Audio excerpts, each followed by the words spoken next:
के दर्जात बुलंद फरमाए।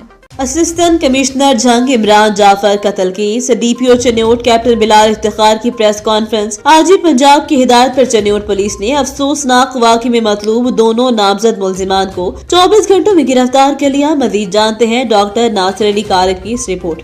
जी बिल्कुल, बुहाना district police officer Chiniot captain वाई बिलाल इफ्तिखार ने प्रेस कॉन्फ्रेंस के दौरान मीडिया नुमाइंदगान से गुफ्तगू करते हुए कहा कि गुज़श्ता रोज थाना लंगराना के इलाका चक 237 में असिस्टेंट कमिश्नर जंग इमरान जाफर के कत्ल का अफसोसनाक वाक़या रूनुमा हुआ। वाक़या की इतला मिलते ही मैं खुद जाए वकूआ THQ अस्पताल बुहाना पहुंचा। बेखराश वाक़या पर लवाकिन से गहरे दुख और अफसोस का इज़हार किया और इंसाफ की फराहमी की यकीन दहानी करवाई। फौरी तौर पर फोरेंसिक टीमें, क्राइम सीन टीमें, पुलिस की भारी नफरी मौके पर पहुंची। जाए वकूआ को कार्डन किया गया, शवाहिद इकट्ठे किए गए, नाश को पोस्टमार्टम करवाया गया। वाक़या का मुकदमा दर्ज करके मुल्ज़मान की गिरफ्तारी के लिए SSP इन्वेस्टिगेशन चन्योट की जेर निगरानी 3 खसूसी टीमें तश्कील दी गयी। IG पंजाब की हदायत पर खसूसी टीमों ने जदीद टेक्नोलॉजी पेशा वराना महारत से तमाम वसैल बरोकार लाते हुए 24 घंटों में दोनों मुल्ज़मान सुहेल असगर वल्द असगर अली वल्द अली मोहम्मद अकवाम वरबू टकना चक 237 को गिरफ्तार कर लिया। कैमरा टीम के साथ नासिर अली कारक 44 न्यूज़ बुहाना। गैम्बरू काड़ा से आबिद आफरीदी।